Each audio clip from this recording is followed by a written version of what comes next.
We're live.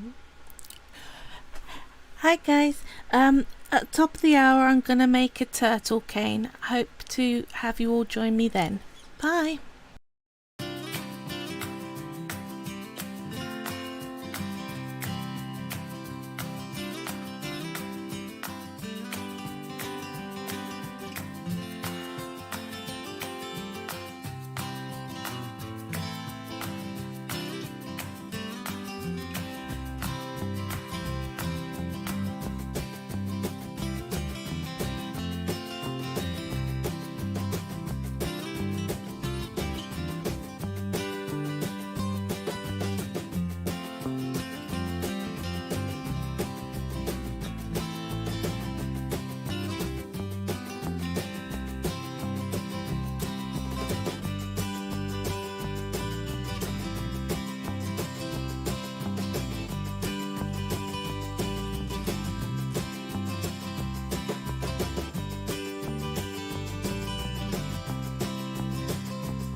Hi guys, welcome. I'm Carly from Carly's Creative Clay.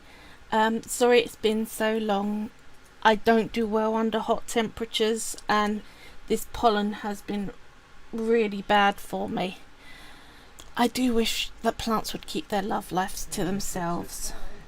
Hi Fairy Hedgehog. Last time we streamed I was making a coral reef, so I'll show you how it has ended up. Now it's been baked and varnished, and I've glued that stone on. I'm really pleased with it. It's so busy that whatever angle you look at it at, there's something new going on. So yeah, took a long time to do, but I'm pleased. When I do finally get my shop opened up again, it will be going in it.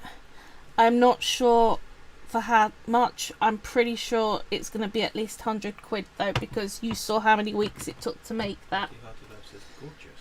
Thank you, Hearty Life. Welcome. Did I tell you Fairy Hedgehog said it's wonderful? Oh, thank you, Fairy Hedgehog.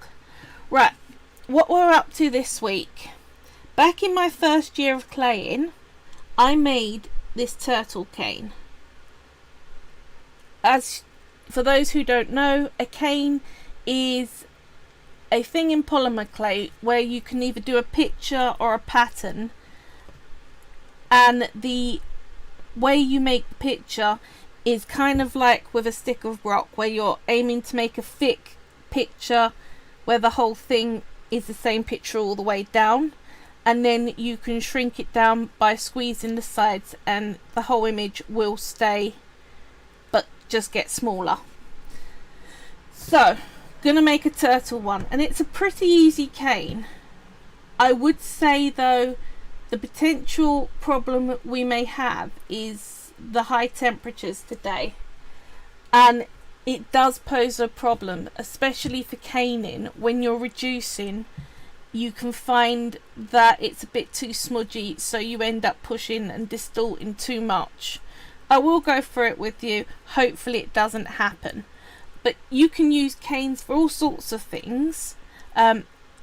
Take slices, make bowls out of them, make veneers to cover things.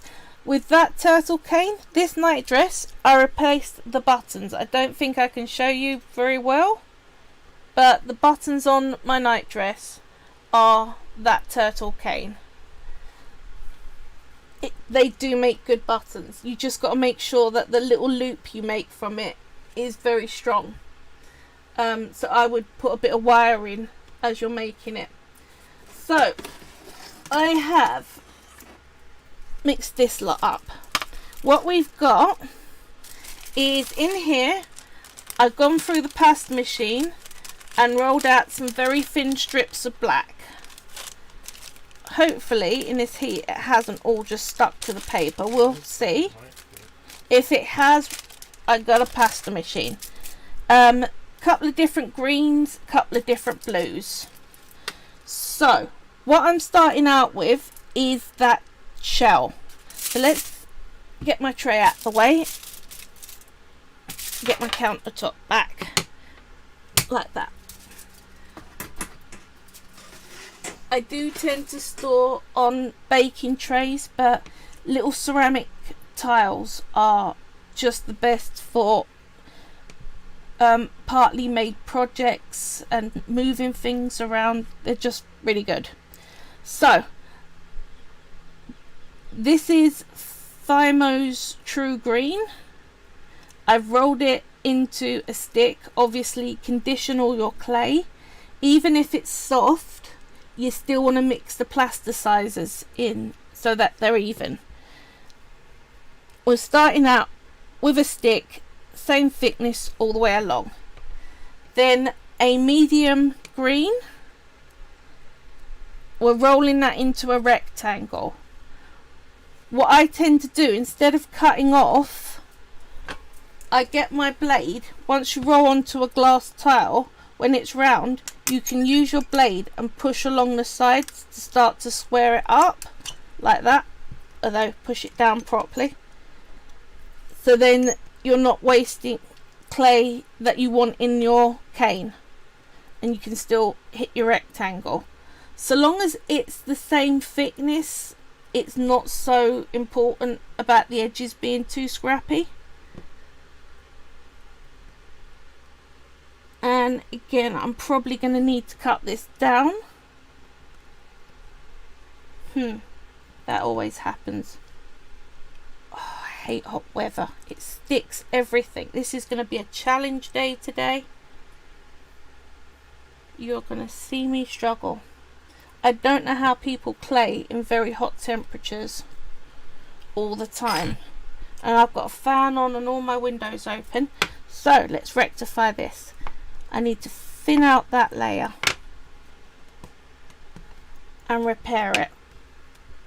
Like so. Do you need an ice block or two? Polymer clay hates water. You don't want to mix water anywhere near it. I know some people use it as a release agent, but that really is on the surface. Yes, that wraps round.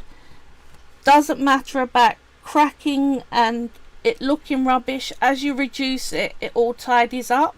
Very Hedgehog suggests you could chill your hands. What most clayers do is once they made the cane, they put it in the fridge for a little bit. That is also an option, but I ain't got time for that, so I'm gonna do it in the heat. And if it goes wrong, you know me, I like to do mistakes on the screen so you can actually see how to fix these problems.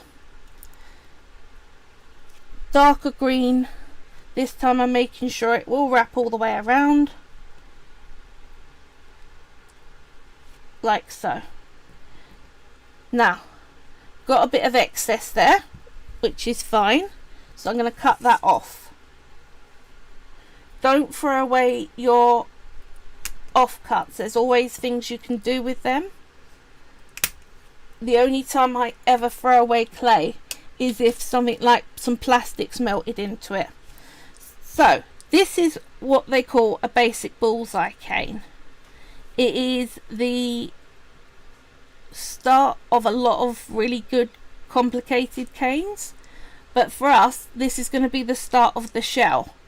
So we need to reduce that down in size. So this is going to be our first reduction of a clay cane. And what you do with all your reductions, you start in the middle and you go out to the edge.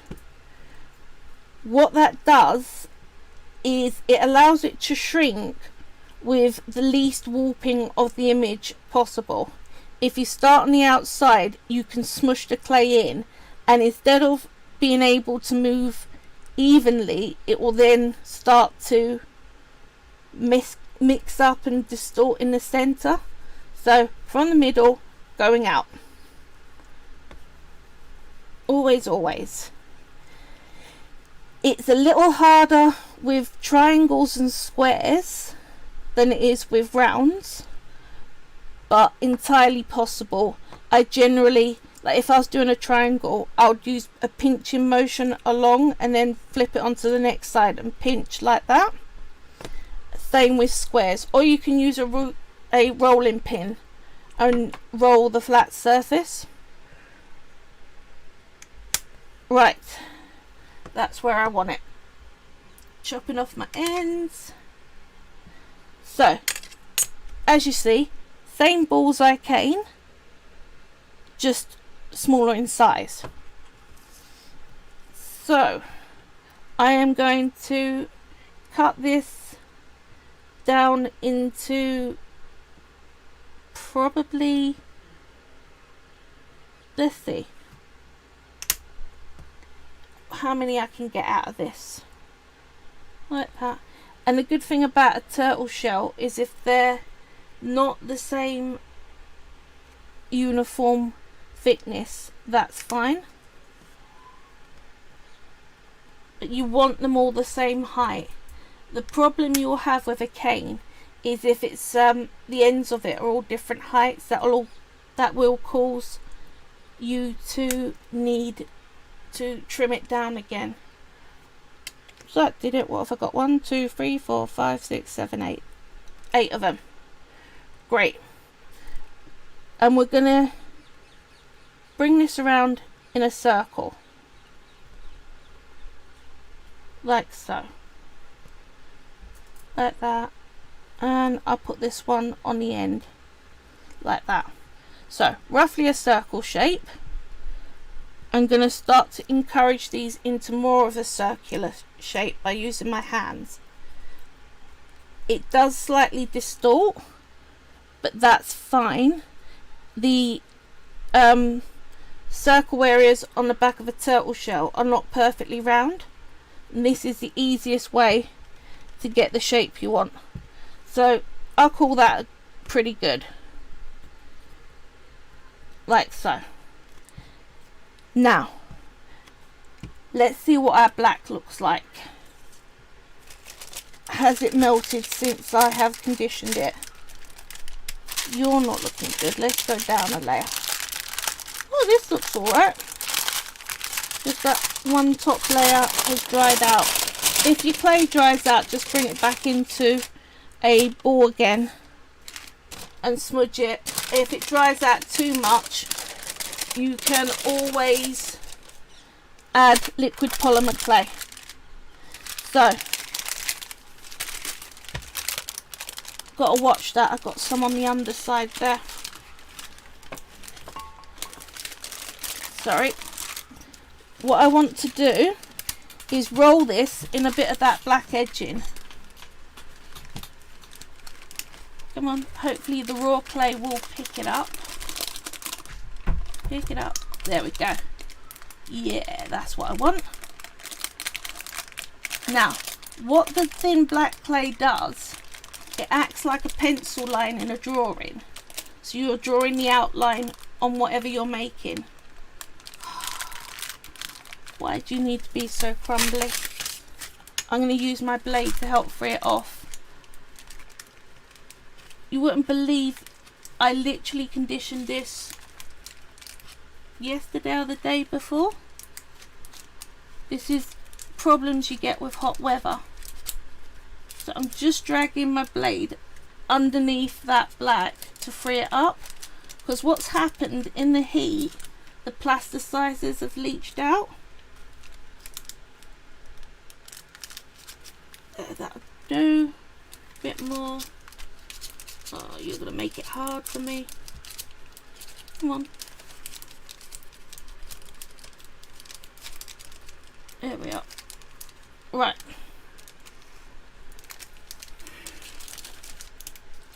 Sorry about this. Working on hot days. And there are people who all they do is work in hot temperatures. I don't get it. Right. Mostly covered. Bit jacked up. I will get it straight. Let's patch in that bit. If you patch it all in, when you reduce it, it does vanish out. As long as you've got it all covered evenly. Don't matter about join lines. That's too thick. Get a bit off here, that's thinner. Is it sticking? It's sticking, and the heat's made all the plasticizer leach out of the clay. Can you see it is covered even though it's patchy?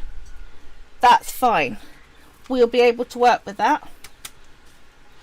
So I don't bother trimming up the ends too much, because when we reduce this cane, it's almost certain that very top layer on either side is going to go missing. We're going to have to trim that off.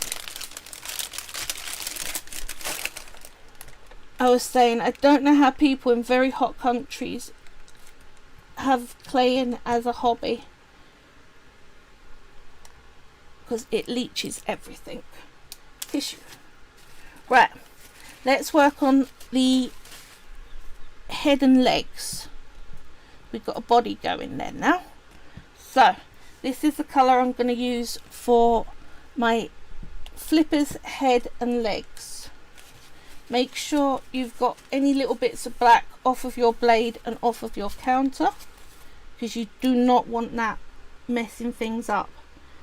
So let's divide this into 5, but the one of the portions is going to be bigger, so that should probably do for a head. Yeah, that'll do. Maybe a little more actually, because I've got to get it deep enough for that lot. And then this I'm going to divide into 4 for flippers. 1 and 2.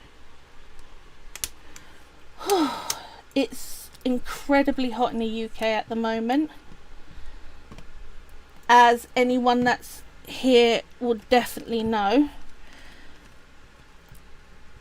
I know a lot of people really love hot weather. I absolutely hate it.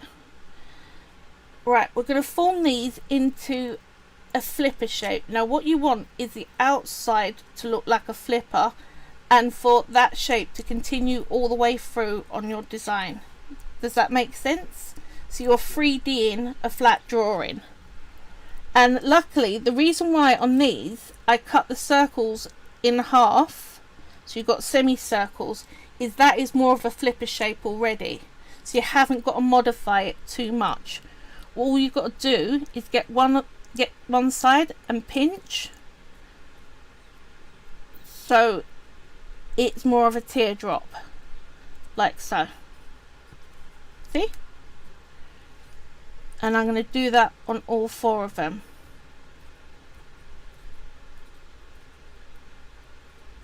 And the good thing about cane pictures is some people are incredible and can make things that look like photographs, but when you're using a lot of the same one over and over again, you can have it look a little bit scruffy and it still looks good.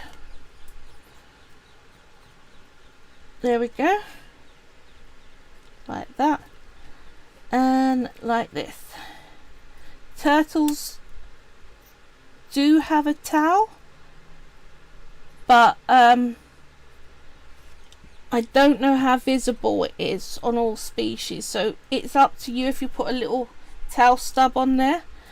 I think it kind of looks a bit messy, so I tend not to. So we've got 4 flippers, and I'm gonna bring this to make the head.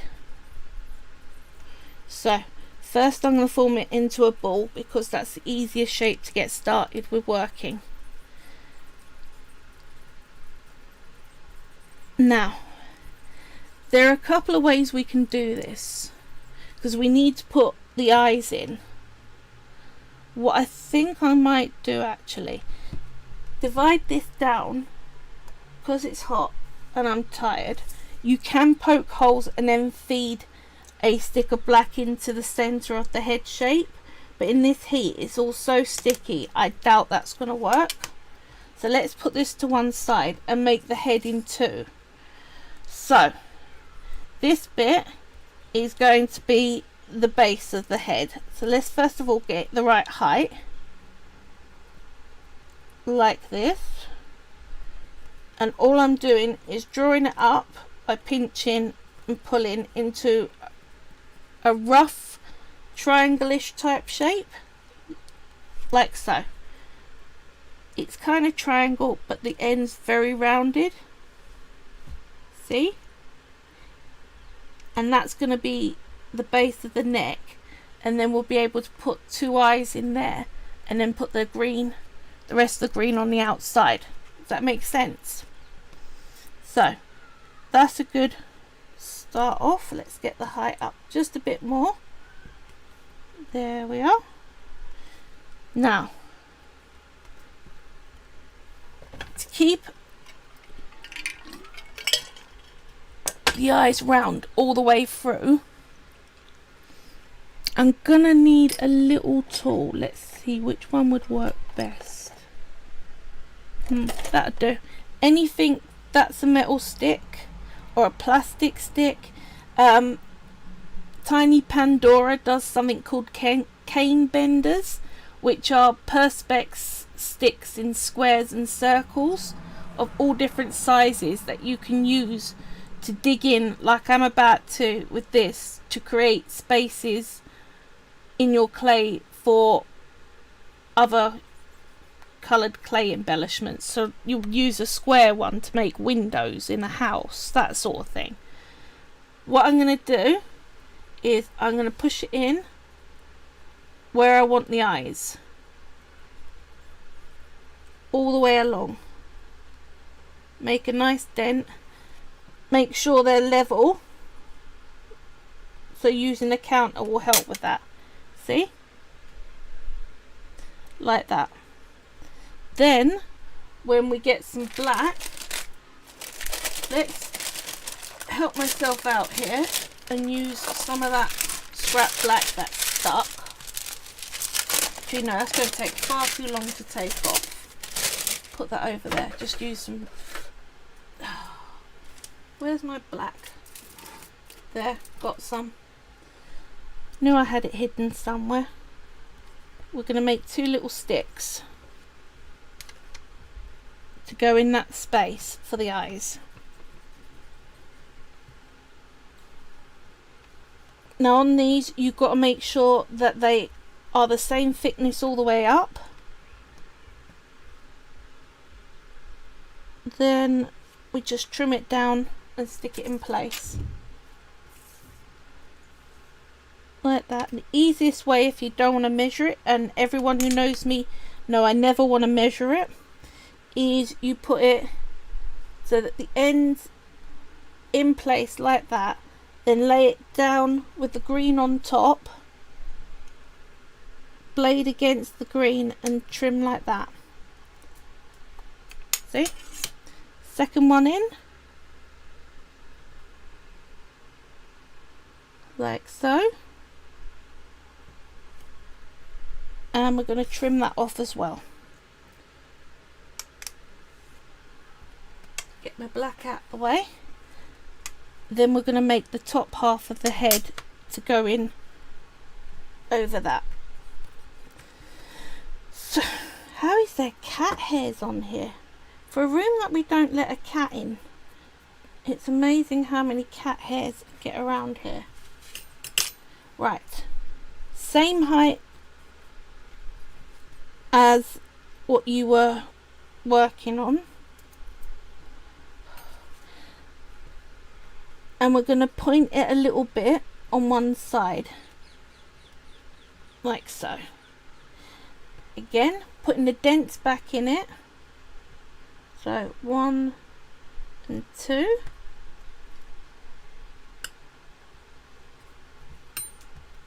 Like that. Now here's the trickier bit. You've got to line up your dents with the black. And sometimes that may take a bit of pinching and pulling just to get it so that it's the right sort of shape. There we are.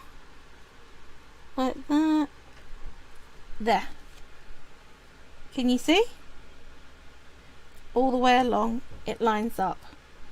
I'm going to flatten it and bring it into the right kind of shape for what I want. Just like that. And then I can work on the outside to make it look how I want it to, which is more turtle head shaped. So like so. Flat like that. I know those eyes look a bit smushed. A, it's the heat, and B, it is because the ends always get smushed in and distorted, I find.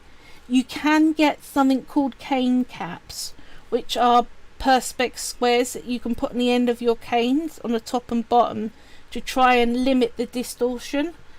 But I'm never that angry about distortion, because some of what I do with my distorted canes, and where I make pattern sheets all of their own out of them, I find just as pretty. So I really quite like having a bit of distorted clay to play with afterwards. Now all this we're going to need to black border like we did the shell. It's going to be fun again because my clay is behaving terribly. Put you in the naughty corner, the lot of you. let's try. So again, we do not want to cover the ends that are like the picture, just around the outside. Like this. Let's use my blade, and that can help me lift it off. Instead of going for a middle one, let's be easy on myself and go for an edge one. Like so. Don't stick to the blade.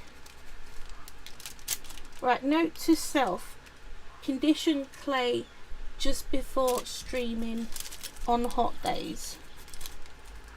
You can get it, and it does come. There we are, that's enough. So if I chop it there, you don't want to double over your black clay. So don't overlap. Once it's hit the end that you started with,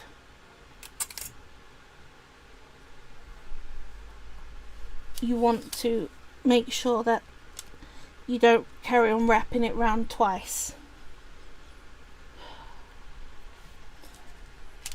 This is going to annoy me by the end of the day, I'm sure of it.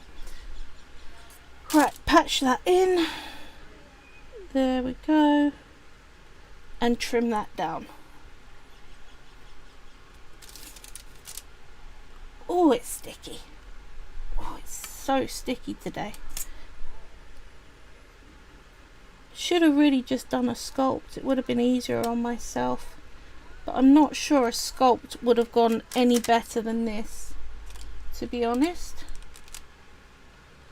There we go. Little patches of green. So any little patches that aren't covered, get some of your black and patch it in. But you want to try and make the patch the size of the hole that hasn't been covered. You don't want your thickness to go all weird. Let's trim that off like that. Let's trim that like that. So that is one leg coated. I know it's scrappy at the top there, but once we reduce it and get into the inside, that's the bit that's going to matter to me. So 3 more legs and a head to cover.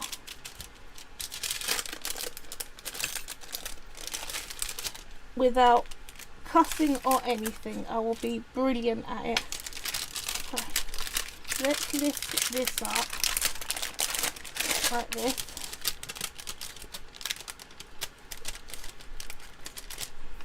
Yeah, this is going to stick to itself unless I wrap it around. Well, you can tell that it's live, and the thing is, in your claying journey, you're going to find sometimes are going to be harder than others. Some days you'll be in the zone and everything will work well for you, and other days you're going to fight your clay the whole time you do it. But that doesn't mean you can't end up with something nice at the end. Don't give up on it. It's worth the fight. It really is.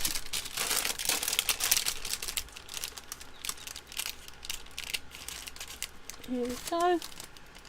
Like that. Lift it off. Whoop. There.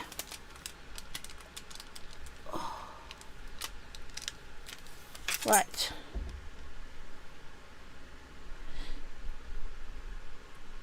So, yes. Picture canes are slightly more challenging to make than non-pictures, than kaleidoscope canes, because you're aiming for something recognizable. So it's always going to be a little bit more of a challenge. But you can really get into the habit of it, and you start to find that you don't have to plan it out as well as you did at first. If you're worried that you're not going to make the right shapes, get a bit of paper and plan it out. draw out first the flat picture and then what the 3D shapes would have to look like to achieve that picture, so you know what you're going for. Here we go, that's that one almost covered. Obviously I'm going to find an extra bit because it's that kind of session today. There you are. Done. Donk 2. Right. Let's go for the third. Yeah, when I first started caning, I did draw everything out.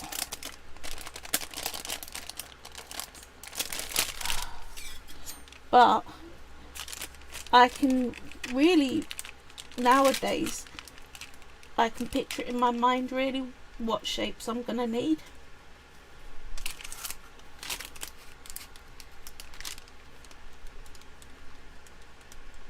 Roll, roll, roll, roll, roll. There we go.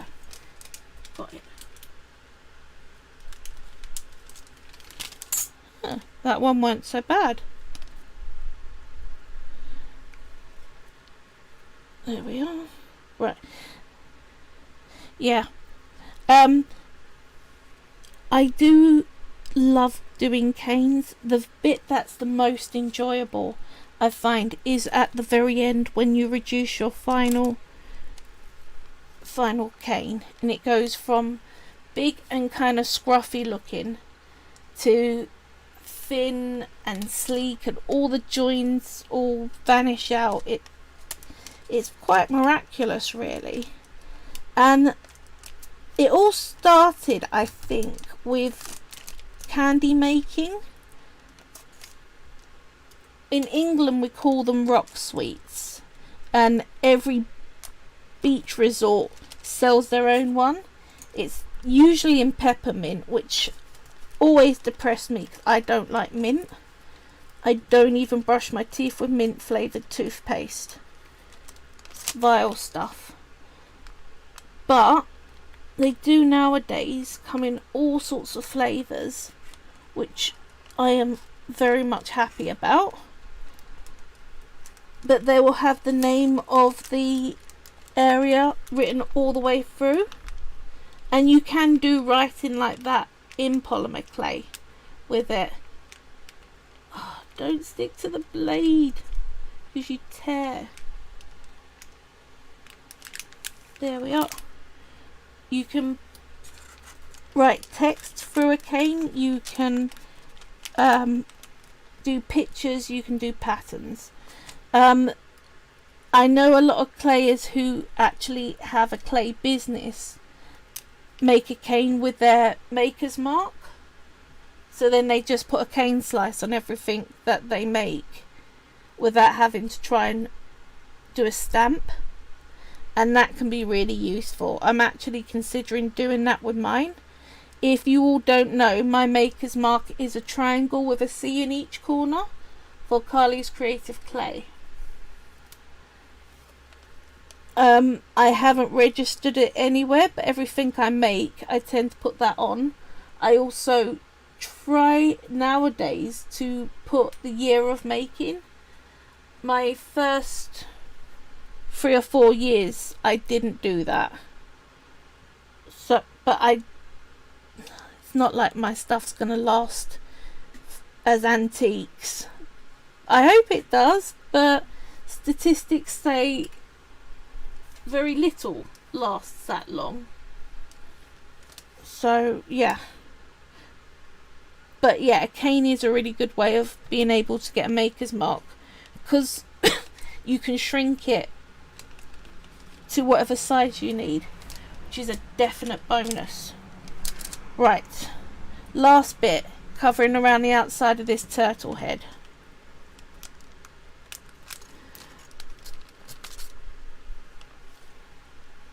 If you're making a tortoise instead of a turtle, instead of that teardrop shaped flipper, flatten the end out so it's more of a cylinder type shape. because turtles have flippers and tortoises have these cute little stumpy legs.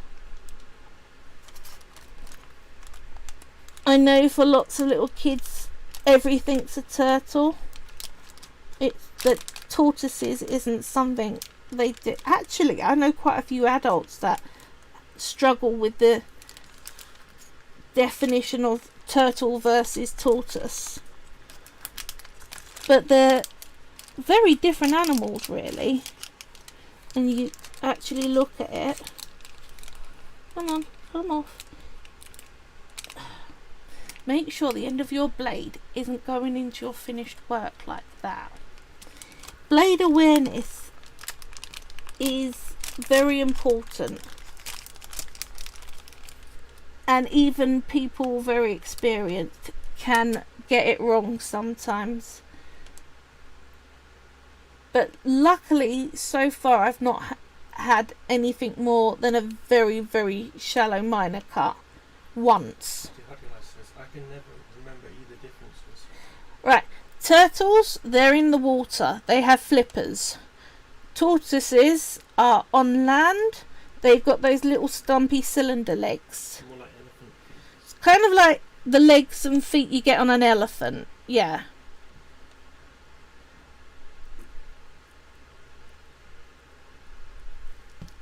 I'm not going to confuse matters with turtles versus terrapins.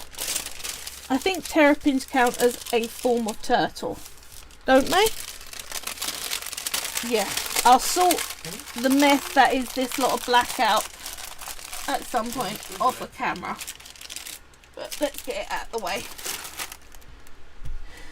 Gathering all of this mess. I'm the same with wasps, bees, rats, these mice, and alligators, these crocs. Alligators versus crocodiles is the harder one, because that you're looking really at things like jaw shape, body size, body bulk, but mainly where you're finding them. Bees versus wasps. Bees have a far rounder body, far fluffier, and they're the ones that really take a lot of time to visit all your flowers, whereas wasps, they break down wood mostly. So dead wood that's around, they chew that up, make a kind of, it's almost like a paper. That's their role in things, is breaking stuff down. They do a little bit of pollinating, but not much. Right, so let's get this lot and start to add it all in, all our components. So we've got our shell.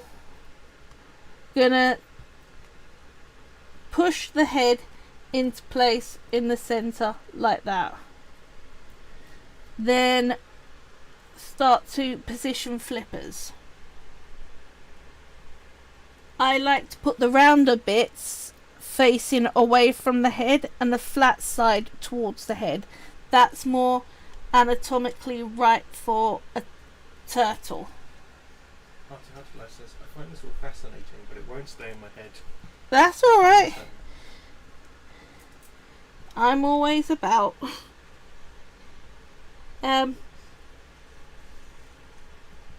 Yeah. Right, so put the back legs slanting diagonally down, the front flippers evenly in a line across, like so. Make sure it's all the same height. Now then, we're going to fill in all of this space here with these blues. This is the fun bit. Let's turn that over, clean down. Now, if you're worried that you're going to need to pick this up and move it around a bit, do make it on a tile. I might do that just to save myself the work, like that, and this way I can spin that tile around if I want to. So we're going to start to tear off chunks of blue, and we're going to fit them in the gaps. These do not have to be uniform top to bottom. They just need to be pinched and pushed in.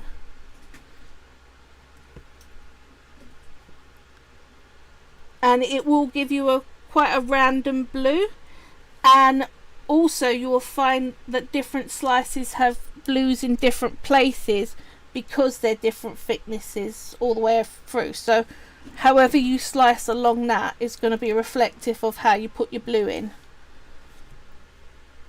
But I like that, so I do things like that. So on that top slice, this bit will be that blue, but when I get down to this lower bit, it will be that blue. And that means when you put them together, they're not so exactly the same as each other. But that is a entire design choice of yours. You just got to make sure that you fill it up to the same level as the rest of the clay that you've made. You can do longer waves, you can really go nuts with how you push this lot all in. You can also just do a solid single shade of blue. That's also entirely fine. Right, either picture a square or a circle. I'm going to do a circle around mine. Or you can use some tape to tape it off to help you visualize where everything's going. Either way's fine. I tend to just be fluid with it. I want to make sure that the blue does come up to past these flippers though. The last thing you want is to have a flipper stuck out, so when you're trying to roll it into a stick, you end up distorting the end of that flipper. So I'll just cover it in like that. Come up here. See how quickly it fills in? The big thing I would say is try not to put any air gaps, any air pockets. You want the space filled properly. If it's not, when you go to reduce that air pocket, the clay will smudge in. Also, when you're putting black around the outside of anything, any air bubbles, make sure you pop them with a pin. Air in a cane will distort your image.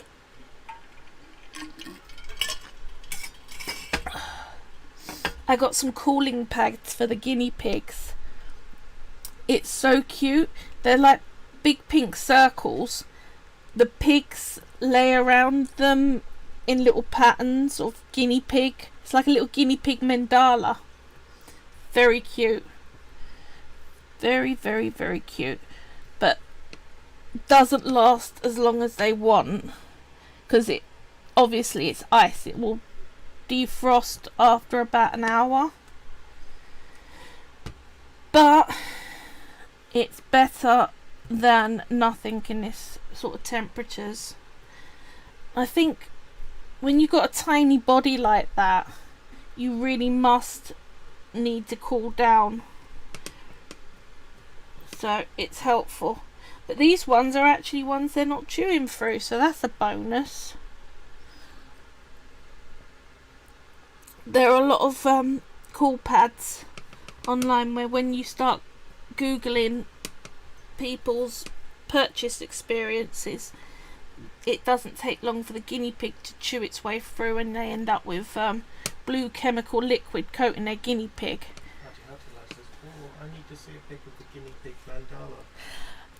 We'll get one over the next few days and I'll put it on my Facebook.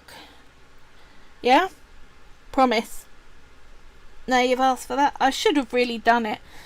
I've gotten some film footage of them coming out of their cage because they do ramps together and having a session of eating bamboo. Hattie loves this cool things.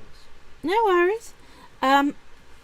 what I want to do, the starting, the starting 5 minutes where it's just music, I want to see about if I can get some footage of animals to fill that time. So I've started with guinea pigs. I'm editing that around. I've also got some film footage of the local duck pond. Anyone who has any pets that you want to film 5 minutes worth of, if you want to message me with it, do not send me other people's videos because I can't use it unless I've had permission from the owner. But if it's your pet or if it's a wild animal, film 5 minutes worth, send it to me, and I will show it in the starting point of my videos. And until then, I will just keep collecting them. You may end up seeing quite a few of my guinea pig ones once I start doing that, until I start getting other ones sent. I know I've not been on for 2 weeks, but it's actually going to be another 2-week break after this, because Jamie, who does all my camera work for me and all my tech stuff, he's going off to Germany for his brother's wedding.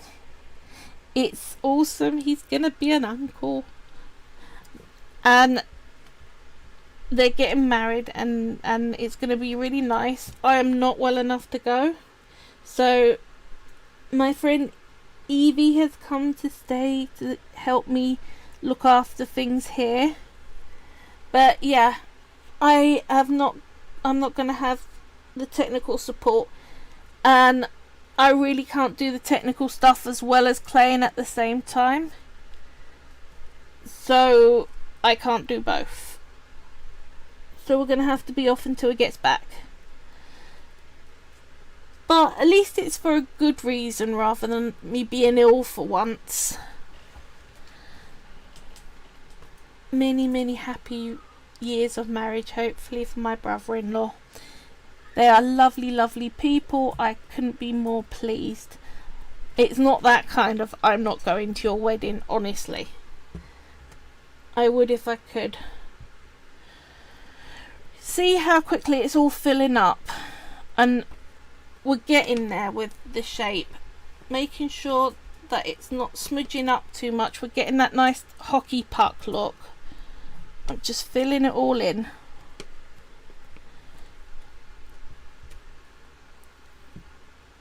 I think I'm probably going to move this over just a little bit, because that's how end is. I need to get in there and fill in a bit more, but I just need to get around this head and get that all done. Right, whilst I'm filling in, I will tell you about some of the dangers of distortion. If your clay is too hot, or if you've got some that's quite hard and some that's quite soft, that's the worst. If your clay's got different firmnesses to it, once you made the hockey puck shape, when you go to reduce, it distorts because how much pressure needed to move the clay is different for different bits. And what you'll find is, say the centre bit was a lot harder than the stuff around the outside, as you're shrinking, when you put pressure on like that, this will start to thin out and move around, and the picture on the image will start to move closer to the outside edge. So what you're aiming for is clay that is the same texture, the same amount of squidginess, and if you need to add liquid clay to your harder stuff to get it in line with some of the softer ones, quite a lot of the Fimo effects range are a lot more soft than the professional range of colours. So when you add silver into the mix, you need to make sure that your colours are all very well conditioned and have liquid clay in them. If you don't have liquid polymer clay, where's my bottle? Here it is. Liquid Fimo, because I use Fimo. Sculpey's got its own one. You can use baby oil, but with using baby oil, you've got to make sure you use it sparingly. I mean, literally up in the bottle on your finger, and that slight damp spot, use that until you're certain that that's too dry, and then you add another dot in. The reason is the oil in the, if you put too much oil into the clay, it destabilizes it and it doesn't evaporate out when you've baked it, so you end up with the liquid in with the solid and it's a mess.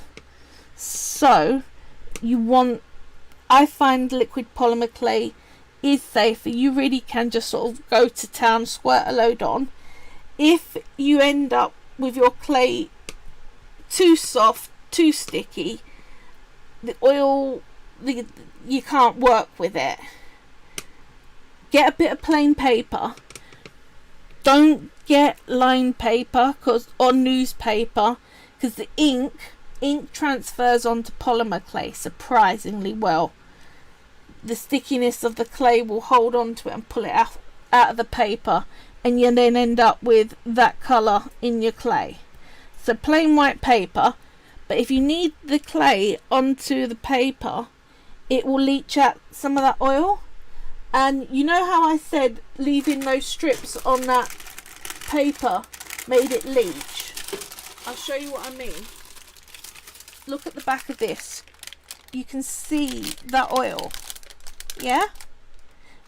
The oil, what it is what keeps the polymer clay soft. Because what polymer clay is a PVC plastic, which naturally is in quite a hard state, so it becomes very dry and crumbly the more that oil leaches out, and it does evaporate over time. And the older your clay, it will start to come from the center of the clay and start to come to the outside of the clay, which will then make your clay, the plasticide in your clay, uneven, so you'll have patches of it. You'll also find that, like I said, it will all come out and you need to replace it. Doable. Better to use your clay before it's gone that dry, but you can still retrieve it. I know certainly for Fimo. I've never tried with Sculpey, but it's a thing. Right, we've got a nice big hockey puck, scrappy looking thing. I'm going to quickly take a picture of it, so because I'm going to use that for something else, soz people. Come on, like that. There we go. There we go. Right, sorry people. Now we're going to reduce this. So what you're doing is you're going around the outside and you're looking at putting pressure along that middle line. So you need to make it at least high enough for your fingers. Now, some people use cane ends, will smudge another tile or a perspex one on top, and that will, the suction of the wet clay against the surface of your cane end keeps the image all at one level and stops any warping or bowing. But I'm not worried about that too much because I'm going to use those warp bow bits for other stuff. I like them. So what I'm doing is I'm going round in a circle, evenly pushing. You can already see it's starting to shrink. Now, if you want to make sure that there isn't any chance of warping, stick this before you start to reduce in the fridge 5-10 minutes only. You really don't want to go too much because you don't want too much condensation to build up on it, because you want to get in and make sure you reduce down at that bottom as well, and at the top. Especially if you've got cane ends on, it's very easy to lose a lot in a big thick, and then it sort of goes into a bowed shape. Sorry, did our internet fall out? I think it hesitated. It looks like Yay. it hesitated downloading, but it doesn't look like it Weird. picked up uploading. I don't know. So now I'm at that stage, I'm going to take this off its coaster and start to roll. Now remember, I'm mainly working from the middle section. Go ahead, Jules said yes, internet problem from buying the touch there, but it looks like Sorry guys, I'm glad we're back. My internet, as you can see, still is having problems. So I'm rolling in that middle, making sure I don't focus too much on one spot, that I'm rolling all the way around, because I don't want to push the image down out of alignment. And once I've got that dip, I then do that and bring it, roll and pull, so it starts to go out. You can use your hands to squeeze and do a little bit of a pulling like that. Once you got enough room to actually get your hands around like this, it just makes it so much easier.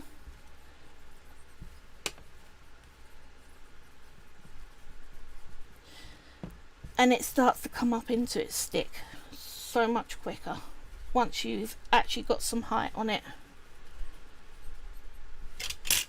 Whoop. Get my tools out the way.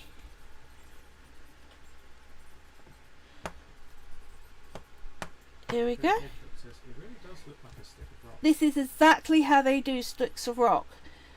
So much so, I actually get messages periodically from confectioners who have a small business making rock sweets, saying, we're looking for a new sweet artist, would you consider coming and doing that? And I'm like, doing this with boiling sugar, no, I quite like my skin, thank you.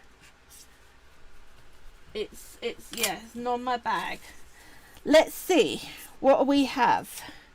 So first off, I'll go down the middle so we can see the actual best of the cane.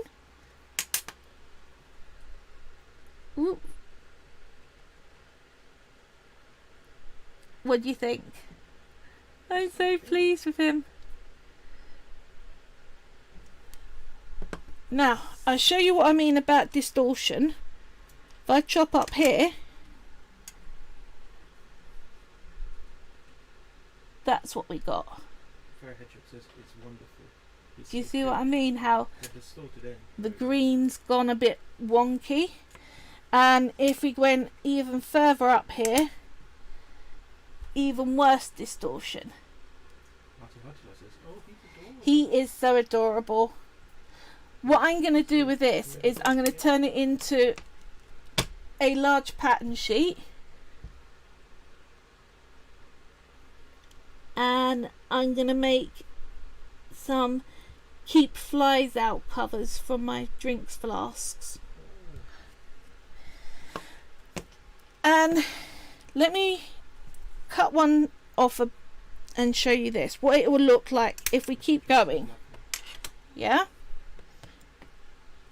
So, if I kept shrinking down like this, small, small, small, small, small, all the way down to say really tiny. Look how thin that is. You still get exactly the same turtle no matter how much you shrink down. Would you say it's turtles all the way down? It is turtles all the way down, as Pratchett says. Now say you reduce this down to this and go, oh, I need a bit that's bigger. Your hedgehog says, ooh, tiny turtle. Yeah. Tiny turtle. Say I wanted this design but a slightly bigger slice again. What you do is you push on it and pull out like that, and you can start to bring it back to a bigger size. See? So you can really work. That was that size. Once it's in cane form, you have got a bit of wiggle room of bringing it up and down in size. Again, now this is big, if you put it on glass and push around the edges evenly, you can shrink it back to small again.